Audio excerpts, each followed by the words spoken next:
নমস্কার, আপনারা দেখছেন ট্রাইব টিভি বাংলা। আজকের ইঙ্গিত নিয়ে আপনাদের সঙ্গে রয়েছি আমি কুনামি, আমার সঙ্গে রয়েছে আমার সহকর্মী অঞ্জন। নমস্কার। আজকে আমরা ইঙ্গিতে যে গুরুত্বপূর্ণ একটি খবর নিয়ে আলোচনা করব সেটি হলো বাংলা কিন্তু বারবার কেন্দ্রীয় প্রকল্পের টাকাগুলো থেকে বঞ্চিত হয়েছে। আবাস যোজনার টাকা, 100 দিনের কাজের টাকা, প্রধানমন্ত্রী সড়ক যোজনার টাকা এবং যতগুলো এই সমস্ত প্রকল্প রয়েছে সেই সমস্ত প্রকল্পের টাকা বঞ্চিত হয়েছে, কেন্দ্র সরকার দিচ্ছে না। এই অভিযোগ তুলে কিন্তু বারবার সরব হয়েছে তৃণমূলের সাংসদরা। এমনকি অভিষেক বন্দ্যোপাধ্যায় বিগত দিনে এ নিয়ে দিল্লি চলো কর্মসূচি করেছিলেন। এবার কিন্তু সংসদ ভবনে এই নিয়ে আবারও কথা উঠল।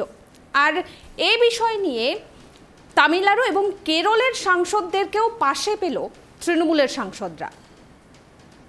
একেবারে এই বিষয় নিয়ে যখন তরজা একেবারে তুঙ্গে, বিশেষ করে 100 দিনের কাজ এবং তার সঙ্গে সঙ্গে আবাস যোজনা দুর্নীতি, সব কিছুতে ভুরি ভুরি দুর্নীতির অভিযোগ উঠছে বঙ্গ থেকে। আর সেই অভিযোগ কারা তুলছেন? সরাসরি গেরুয়া শিবির, কেন্দ্র সরকার থেকে। আচ্ছা, কি কি ঠিক ঘটেছিল এখনো পর্যন্ত একটু বিস্তারিত আপনাদের সামনে রাখার চেষ্টা করি। 2021 সাল কার্যত মনরেগার টাকা আসা বন্ধ হলো বঙ্গের ক্ষেত্রে। কেন বন্ধ হলো? হিসেব দেওয়া যাচ্ছে না, অর্থাৎ তৃণমূল কংগ্রেসের পক্ষ থেকে রাজ্য সরকার নাকি কোনো হিসেবই দিতে পারছে না টাকার।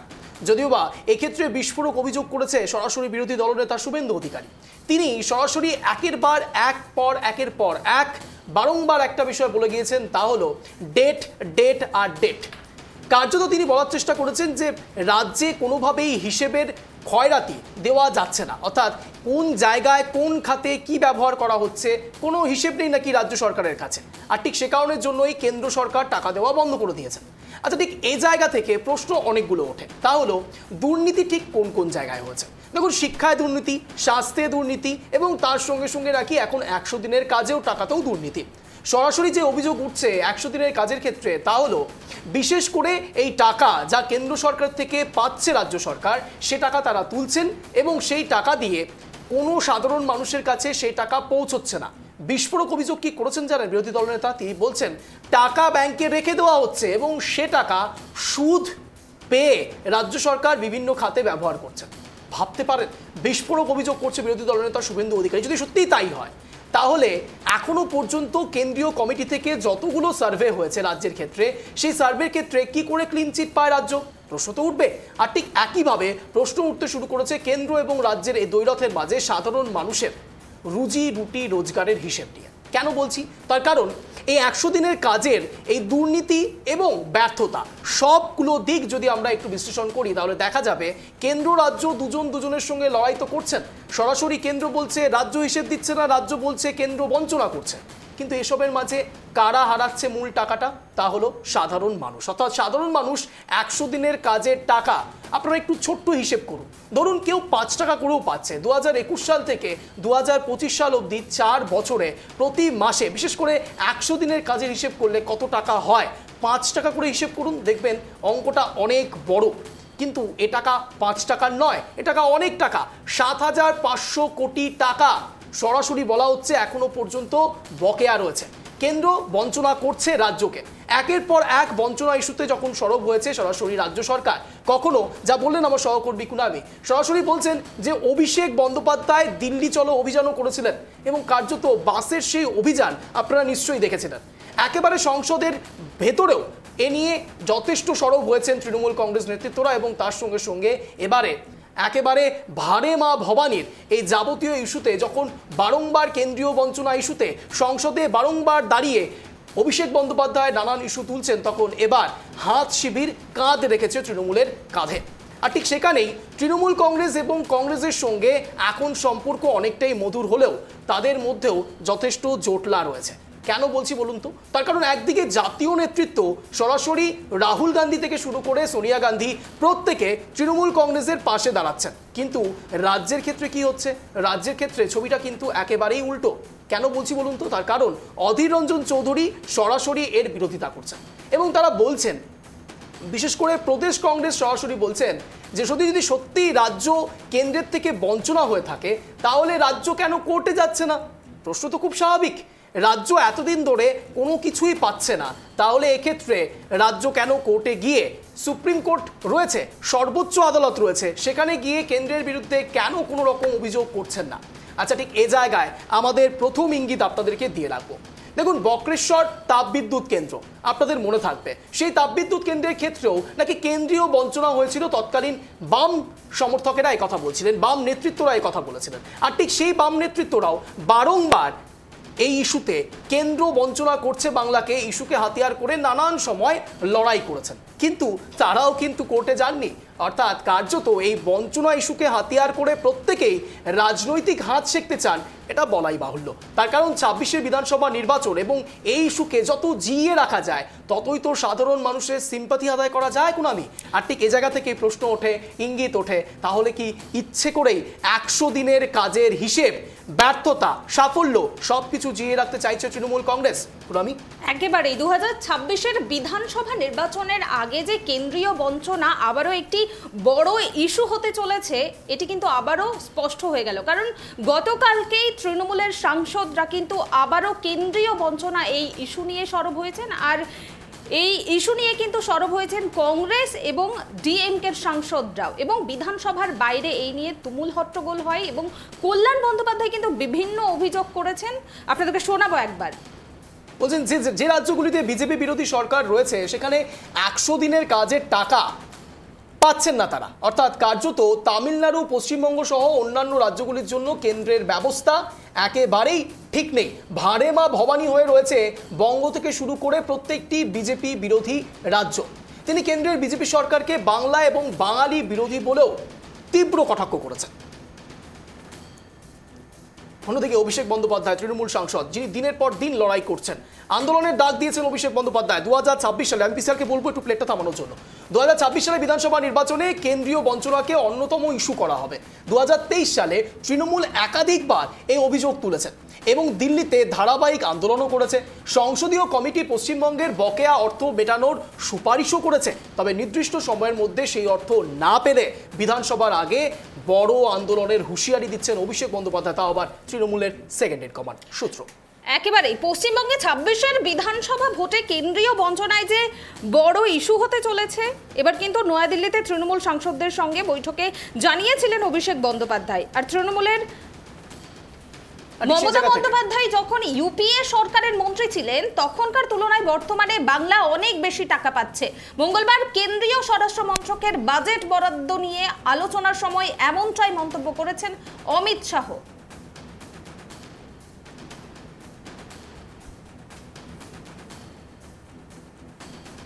বারবার বলে আসছি, ১০০ দিনের কাজের টাকা, প্রধানমন্ত্রী সড়ক যোজনার টাকা, প্রধানমন্ত্রী আবাস যোজনার টাকা ৩ বছর ধরে কিচ্ছু দিচ্ছে না। আর কি বলছে যে ২৫ লাখ ফ্রড কার্ড আছে, এটাই তো অভিযোগ, আর তো কিছু না। তা আমরা কি বলছি, ২৫ লাখ যদি হয়ে থাকে ভাই, তুমি তাদের বিরুদ্ধে ক্রিমিনাল প্রসিডিং করো, কিন্তু এই নাম করে তুমি ১০ কোটি লোকের টাকা বছরের পর বছর আটকাতে পারো না। এরা বাঙালি বিরোধী, বাংলা বিরোধী লোক। এরা 2021-এ যেহেতু হেরে গেছিল, সেই জন্য পশ্চিমবাংলায় কোনো টাকা দিচ্ছে না। আজ বলে গেলাম, শিবরাজ চৌহান, নরেন্দ্র মোদী জেনে রাখুন, 2026-এ 30টা সিটও আপনারা পশ্চিমবাংলায় পাবেন না। দেখুন, একদিকে যখন কল্যাণ বন্দ্যোপাধ্যায় সরাসরি বলছেন যে রাজ্যে নাকি 30টি সিটও পাবেন না বিজেপির পক্ষ থেকে কোনো নেতৃত্ব, তাহলে ভেবে দেখুন অমিত শাহ এখন থেকেই বলে বেড়াচ্ছেন নাকি বাংলায় এবার পদ্ম ফুল ফুটবে। সরাসরি বলছেন অমিত শাহ, তাও আবার কোথায় বলছেন জানেন? সংসদের ভেতরে দাঁড়িয়ে বলছেন। আচ্ছা, দুটো ইস্যু এখানে তুলে ধরা অত্যন্ত দরকারি বলে আমরা মনে করছি। একদিকে কি ইঙ্গিত দিচ্ছি ভালো করে বুঝবেন। একদিকে মমতা বন্দ্যোপাধ্যায় তিনি বলেন কেন্দ্রের কোনো হেল্প লাগবে না, অর্থাৎ সরাসরি তিনি একাই হেল্প করবেন রাজ্যবাসীর জন্য এবং সব সময় তিনি রাজ্যবাসীর পাশে রয়েছেন। আচ্ছা, মেনে নেওয়া হলো। তাহলে অভিষেক বন্দ্যোপাধ্যায় কি বলছেন? অভিষেক বন্দ্যোপাধ্যায় বলছেন যে সরাসরি কেন্দ্রীয় বঞ্চনা হচ্ছে। কল্যাণ বন্দ্যোপাধ্যায় কি বলছেন? তিনিও বলছেন নাকি বঞ্চনার শিকার হচ্ছে বঙ্গ। তাহলে ভাবুন তো, একদিকে বলা হচ্ছে লাগবে না, একদিকে বলা হচ্ছে বঞ্চনা। আচ্ছা, ভেবে দেখুন, সত্যিই যদি একটি স্ট্যান্ডে দাঁড়িয়ে থাকা যায় তবে কি রাজ্যের জন্য সুফল কিছু হবে না? ভেবে দেখুন। তার কারণ রাজ্যে স্ট্যান্ড ক্লিয়ার করা অত্যন্ত দরকারি। তারা চান নাকি চান না, চান আর চান না এর মাঝে যদি এত দূরত্ব তৈরি হয়, খুব স্বাভাবিকভাবেই সাধারণ মানুষ বিভ্রান্ত হচ্ছেন, সাধারণ মানুষ তার সুফল পাচ্ছেন না। এই যাবতীয় প্রকল্পের হিসেব নিয়ে নানান প্রশ্ন উঠতে শুরু করেছে। আর ঠিক সেই জায়গা থেকে আমরা এখন 2025 সালে বসে রয়েছি। মনরেগা নিশ্চয়ই বিজেপির সম্পত্তিও নয়, তৃণমূল কংগ্রেসেরও সম্পত্তি নয়। সরাসরি কংগ্রেস থেকে যে প্রথা শুরু হয়েছিল, যে প্রকল্প শুরু হয়েছিল, সেই 100 দিনের সেই প্রকল্প এখনো বহাল তবিয়তে চলছে গোটা ভারতবর্ষ জুড়ে। আর ঠিক সে জায়গায় 2025 সালে দাঁড়িয়ে 100 দিনের টাকা 200 দিন হচ্ছে না, উল্টে 100 দিনের কাজের টাকার হিসেবই নাকি পাওয়া যাচ্ছে না। ভেবে দেখুন তাহলে বঙ্গ এবং ভারতের মধ্যে, অর্থাৎ কেন্দ্র সরকার এবং রাজ্য সরকারের মধ্যে দ্বৈরথ কোন চূড়া অবধি পৌঁছেছে, যেখান থেকে রাজ্যবাসী এবং বিশেষ করে কেন্দ্র সরকারের দিকে বারংবার নিশানা করা হচ্ছে। আচ্ছা, 2026-এর বিধানসভা নির্বাচনের আগে কেন্দ্র সরকার সত্যিই যদি টাকা রিলিজ না করেন তাহলে কি কি প্রবলেম হতে পারে? সবার আগে প্রবলেম হতে পারে তা হলো 2021 সালে বিধানসভা নির্বাচনে মুখ্যমন্ত্রী মমতা বন্দ্যোপাধ্যায়ের মূল ইস্যু ছিল কেন্দ্রীয় বঞ্চনা। আর ঠিক সেখানেও টেস্টেড অ্যান্ড প্রুভড সরাসরি 2021-এ বিধানসভা নির্বাচনে 77টি আসন পেয়েই ফিরে যেতে হয়েছিল অমিত শাহকে, অর্থাৎ কার্যত বিজেপির ভরাডুবি হয়েছিল 2021-এর বিধানসভা নির্বাচনে। আর ঠিক 2026-এর বিধানসভা নির্বাচনের আগেও এই একই ইস্যুকে হাতিয়ার করে তৃণমূল কংগ্রেস আবারও টেস্টেড অ্যান্ড প্রুভড সাইকোলজিতে বিশ্বাস করছে, অর্থাৎ কেন্দ্রীয় বঞ্চনা। আর ঠিক এই বিষয়কে কেন্দ্র করে যখন বিজেপি একদিকে ধর্মের রাজনীতি করছেন, তখন অন্যদিকে তৃণমূল কংগ্রেস দুর্নীতি, উন্নয়ন, বঞ্চনার রাজনীতি করছেন। অর্থাৎ 2026-এর বিধানসভা নির্বাচনে নিজেদের সিটকে আরো পাকাপুক্ত করতে তৃণমূল কংগ্রেসের মূল হাতিয়ার কেন্দ্রীয় বঞ্চনা।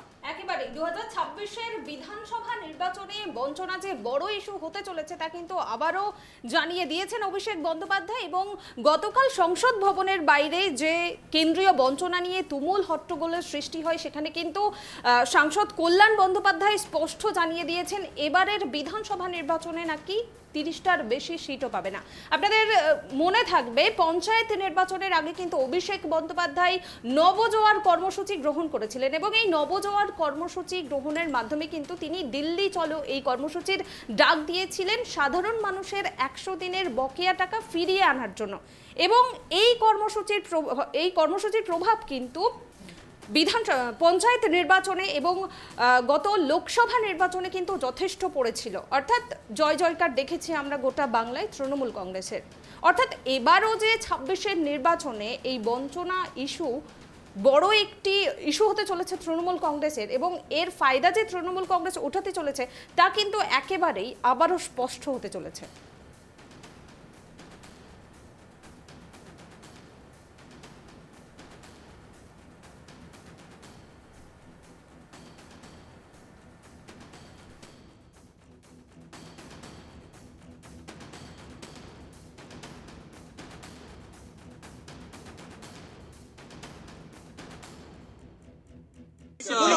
देखिए मुझे हाउस में जब भी मैं उठता हूँ एक कन्वेंशन है, लीडर ऑफ ऑपोजिशन को बोलने दिया जाता है। भैया ये माइक मेरे मुंह में पीछे लीडर ऑफ ऑपोजिशन को एक कन्वेंशन है कि बोलने दिया जाता है।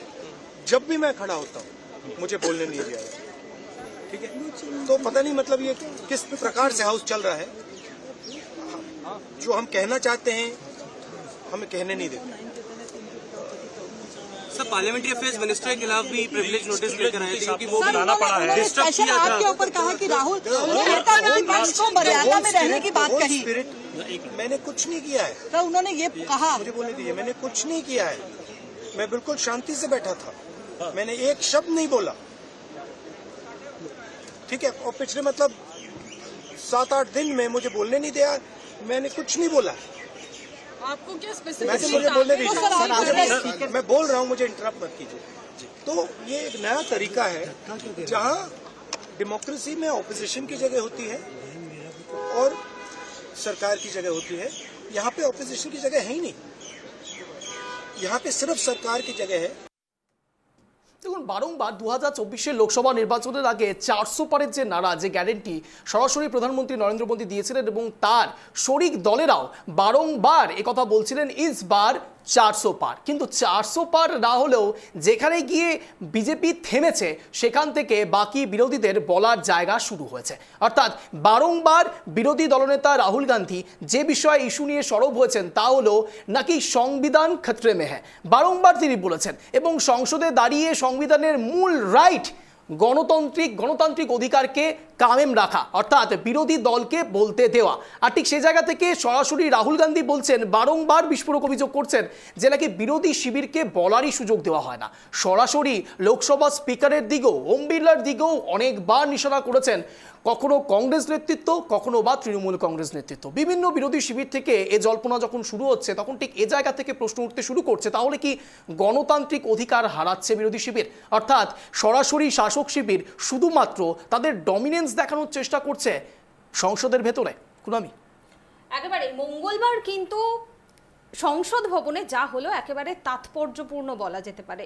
যেই মুহূর্তে দেখা যাচ্ছিল তৃণমূল কংগ্রেসের সাংসদরা সংসদ ভবনের বাইরে কেন্দ্রীয় বঞ্চনা নিয়ে সরব হয়েছেন, সেই মুহূর্তে কিন্তু ওয়েলে নেমে বিক্ষোভ দেখিয়েছেন ডিএমকে এবং কংগ্রেসের সাংসদরা। এবং আপনাদের জানিয়ে রাখবো, তৃণমূল কংগ্রেসের এই যে কেন্দ্রীয় বঞ্চনা নিয়ে সরব হওয়া, তার পাশে কিন্তু দাঁড়িয়েছেন রাহুল গান্ধী। আমরা একটু আগে শুনলাম তিনি কি বলেছেন। এবং আপনাদের জানিয়ে রাখবো, এই বিষয়ে কিন্তু কল্যাণ বন্দ্যোপাধ্যায় বিভিন্ন কথা বলেছেন। তিনি বলেছেন 26-এর নির্বাচনে নাকি বিজেপি বঙ্গে 30টা সিটও পাবে না, এমন হুঁশিয়ারি কিন্তু তিনি দিয়েছেন। একেবারে। আর ঠিক এই ইস্যুকে কেন্দ্র করে ইতিমধ্যেই কখনো কেন্দ্রীয় সরকার এবং রাজ্য সরকারের মধ্যে দ্বৈরথ চলছে। মূল ইস্যু হলো 100 দিনের কাজ, আবাস যোজনা এবং তার সঙ্গে সঙ্গে পশ্চিমবঙ্গ সড়ক যোজনা, অর্থাৎ বিশেষ করে প্রধানমন্ত্রী সড়ক যোজনা। আর ঠিক এই জায়গা থেকে প্রশ্ন নানান রকম উঠতে শুরু করেছে যে দুর্নীতির হিসেব এতটাই উপরে চলছে যে হিসেবই দিতে পারছে না রাজ্য সরকার। মূলত আমরা যে বিষয় নিয়ে এতক্ষণ ধরে কথা বলছি, তার মূল ইস্যু এবং মূল ইঙ্গিত হচ্ছে রাজ্য এবং কেন্দ্রের মাঝে এই দ্বৈরথে সত্যি কি 26-এর বিধানসভা নির্বাচনে বিজেপি আবারও ব্যাকফুটে গিয়ে তৃণমূলের এক্সট্রা ডিভিডেন্ড হবে না? আর ঠিক এ বিষয় নিয়েই আজকের প্রথম এবং প্রধান ইঙ্গিত।